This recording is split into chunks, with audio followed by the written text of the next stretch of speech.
Salut mes petits pragmas. On va revenir sur cette agricultrice qui a été tuée. Je dirais que c'est un homicide, puisqu'on l'a vu dans les précédentes vidéos. Cette voiture n'avait rien à foutre sur l'autoroute. Toutes les sécurités avaient été mises en place pour pas qu'elle ne pénètre sur l'autoroute. Elle les a franchies et a foncé délibérément sur un barrage. Donc c'est quand même bizarre. Et ça, c'est un petit pragma qui me l'a envoyé par mail et qui m'a dit, voilà la suite des événements, donc on va lire ça ensemble. L'agricultrice et sa fille tuées en Ariège, mises en examen des détentions administratives. Que vont devenir les occupants de la voiture? Ah oui, ces pauvres petits OQTF qui faisaient rien de mal sur une autoroute sur laquelle, selon le préfet, ils n'avaient rien à foutre, puisque tous les dispositifs pour empêcher de rentrer sur l'autoroute étaient mis en place. C'est quand même bizarre, on s'interroge. Au lendemain de la mort d'Alexandra Sonac et sa fille Camille, fauchées sur un barrage agricole à Pamiers mardi, le conducteur de la voiture a été mis en examen et placé en détention provisoire, et les deux autres occupantes du véhicule placées en rétention administrative. La dépêche fait le point.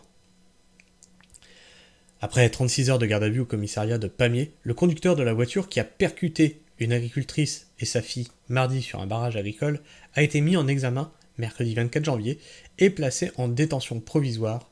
L'accident avait coûté la vie aux deux femmes, Alexandra Sonac, 35 ans, et sa fille Camille, 12 ans.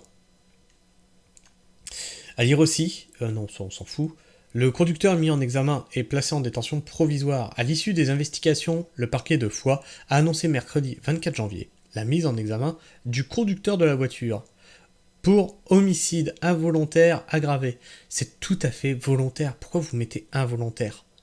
C'est volontaire. À partir du moment où il est rentré sur une autoroute qui était complètement barrée, c'est-à-dire que les forces de l'ordre avaient mis en place des sécurités pour pas que les véhicules rentrent sur l'autoroute, donc ils les ont forcés et ils ont foncé sur un barrage à vive allure. C'est volontaire, je suis désolé. Blessure aggravée et conduite d'un véhicule automobile sans assurance.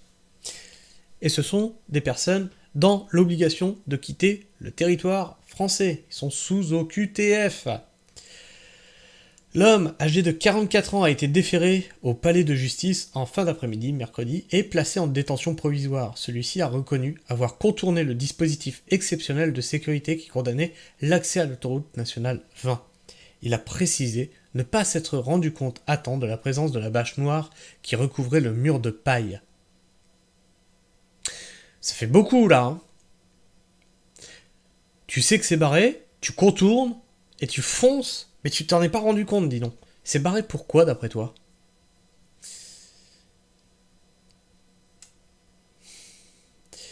Avait ajouté le procureur de la République de Foix, Olivier Muisset.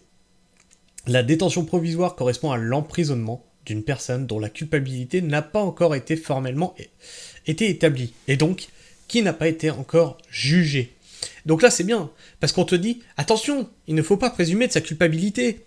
Qu'est-ce qu'elle nous fait cette Camille là ? Camille, cette militante écologique, qui dit, c'est les agriculteurs qui ont fait péter un bâtiment administratif. Alors peut-être, j'en sais rien.